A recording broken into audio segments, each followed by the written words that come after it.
نحمده ونصلي على رسوله الكريم أما بعد فقد قال الله تبارك وتعالى في القرآن المجيد والفرقان الحميد أعوذ بالله من الشيطان الرجيم بسم الله الرحمن الرحيم ذلك الكتاب لا ريب فيه هدى للمتقين وقال النبي صلى الله عليه وسلم خيركم من تعلم القرآن وعلمه الہی رونق اسلام کے سامان پیدا کر الہی رونق اسلام کے سامان پیدا کر دلوں میں مومنوں کے الفت قرآن پیدا کر حضرت صدر محترم اساتذہ کرام دور دراز سے آئے ہوئے مہمانان اعظام اور عزیز ساتھیوں آج کی اس محفل اور بابرکت اجلاس میں میرا موضوع سخن دنیا کی سب سے پاکیزہ اور مقدس کتاب قرآن پاک ہے ہمیں چڑھتے سورج کی طرح یقین ہے کہ اس کا ایک ایک حرف سچا اور صادق ہے وہ قرآن پاک جس کی زبان مقدس بیان مقدس اور جو فصاحت و بلاغت کا ٹھاٹھے مارتا سمندر ہے جس کے متعلق ارشاد ربانی ہے قرآن وہ کتاب ہے جس کے صادق اور برحق ہونے میں کوئی شک و شبہ نہیں جس کے بارے میں محسن انسانیت حضور پاک صلی اللہ علیہ وسلم نے یہ ارشاد فرمایا کہ تم میں سب سے بہتر وہ شخص ہے جو قرآن سیکھے اور سکھائے دعا کیجئے کہ خدا بند قدوس ہم سب کو قرآن پاک کی دولت سے مالا مال فرمائے آمین نوجوان دوستوں یہی وہ قرآن ہے جو رہتی دنیا تک کے انسانوں کے لیے سراپا ہدایت اور رحمت ہے یہی وہ قرآن ہے جس نے پس مردہ قلوب کو تازگی بخشی ہاں یہی وہ قرآن ہے جس کی برکت سے جنات و شیاطین کا آسمانوں پر جانا بند ہوا یہی وہ قرآن ہے جس کی نظیر پیش کرنے سے ساری دنیا عاجز و قاصر رہی ہاں یہی وہ قرآن ہے جس کا مثل پیش کرنے سے عرب کے فصیح و بلیغ زبان دانی کا دعویٰ کرنے والوں نے گھٹنے ٹیک دیے محترم حضرات آج کے اس دور میں حفظ کلام پاک کو فضول کام سمجھا جاتا ہے اس کے الفاظ رٹنے کو حماقت بتلایا جاتا ہے کہا جاتا ہے اس کا رٹنا اور بے سمجھے پڑھنا بے سود ہے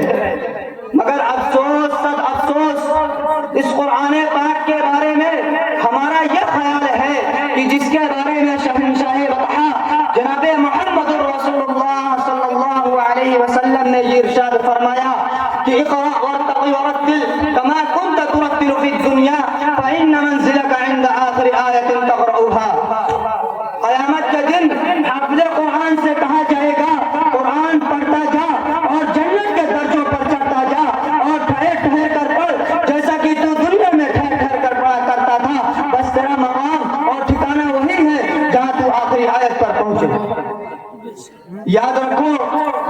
یہ قرآن دنیا کی سب سے بڑی نعمت ہے یہ زمین و آسمان چاند سورج اور ستارے کوئی بھی اس نعمت کا مقابلہ نہیں کر سکتے یہ قرآن رب کائنات کا مقدس اور عظیم کلام ہے اور کیوں نہ ہو جبکہ اس کا اتارنے والا خود خالق امین جس کے ذریعے اتارا گیا وہ بھی روح الامین اور جس ذات پر نازل ہوا وہ بھی صادق الامین اور جس مقام پر نازل ہوا وہ بھی بلد الامین اور جس مہینے میں نازل ہوا وہ تمام مہینوں سے افضل اور جس رات میں نازل ہوا وہ 1000 مہینوں سے بہتر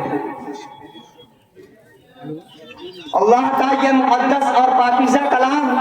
تمام کلاموں سے افضل اور برتر ہے حدیث پاک میں آتا ہے فضل کلام اللہ علی سائر الکلام کفضل اللہ علی خلقہ اللہ کے کلام کو سب کلاموں پر ایسی ہی فضیلت ہے جیسے کہ خود حق تعالی شانہ کو تمام مخلوق پر اللہ کا پیارا اور خدا کا دلارا نبی ارشاد فرماتا ہے کہ جس نے قرآن پڑھا اور اس پر عمل کیا اس کے والدین کو کل قیامت کے دن سورج سے بھی زیادہ روشن تاج پہنایا جائے گا غور کرنے کا مقام ہے کہ جس نے قرآن پڑھا غور کرنے کا مقام ہے جب اس کے والدین کو اس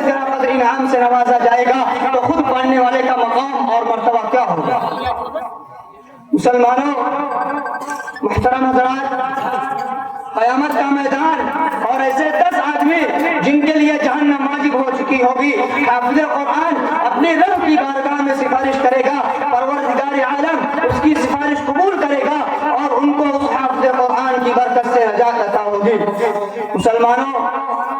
قرآن کریم معدن برکت اور سعادت ہے جو روح خدا بندی ہے, معدن حیات اور سر چشمہ زندگی ہے. وہ عرب قوم جو پشتہا پشت سے مردہ چلی آ رہی تھی, دنیا جس کو ذلیل اور حقیر جانتی تھی, کوئی ان کو اونٹ کی میدانیوں میں کھیلنے والا سمجھتا, کوئی ان کو جوہرائے عرب کا خطاب دیتا, کوئی ان کو جاہلین مکہ دیتا. لیکن جب قرآن آیا جن کا نام جوہرائے عرب تھا, صحابہ کرام ہو گیا, وہ مردہ قوم جو کروٹ نہیں لے سکتی تھی, طاقت و قوت سے ایسی لیس ہو گئی کہ جس نے قیصر و کسریٰ کا غرور خاک میں ملا دیا, بڑی بڑی سلطنتوں اور حکومتوں کا تختہ الٹ دیا. مگر افسوس سب افسوس, ہم نے قرآن کے دامن تقدس کو ترک کر دیا, ہم نے اس کی پاکیزہ تعلیمات کو بھلا دیا. نتیجہ یہ ہوا کہ وہ مسلم قوم جس کے سر پر عزت و رفعت کا تاج تھا,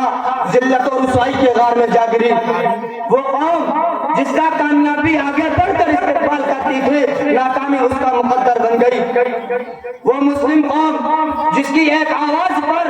افریقہ کے جنگل میں رہنے والے خونخوار درندوں نے جنگل خالی کر دیا تھا, آج ایک چوٹی بھی اس کا حق ماننے کو تیار نہیں. وہ قوم جس نے کبھی حکومت و سلطنت کا فریضہ انجام دیا تھا, آج غلامانہ زندگی بسر کر رہی ہے. وہ قوم جن پر کبھی تاریخ ناسا تھی, آج ماتم کنہ ہے. وہ قوم جس کا ماضی روشن اور تابناک تھا, حال و مستقبل اس کا تاریخ ہے.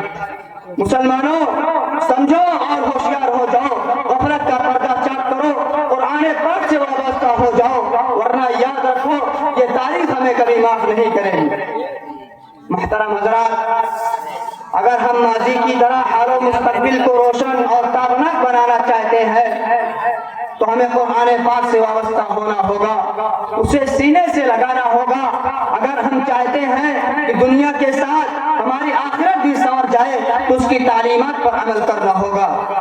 خدا نخواستہ آج ہم نے اپنے بچوں کو 2 پیسے کے لالچ میں دین سے دور رکھا اور ہماری نظر اخروی نعمتوں کے بجائے دنیاوی ڈگریوں پر رہی, تو یاد رکھیے خدا کے یہاں جواب دینا ہوگا.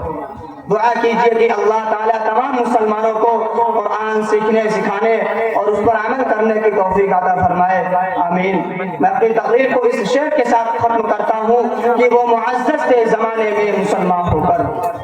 وہ معزز تھے زمانے میں مسلمان ہو کر, اور ہم خوار ہوئے تاریخ قرآن ہو کر. وما علینا الا البلاغ.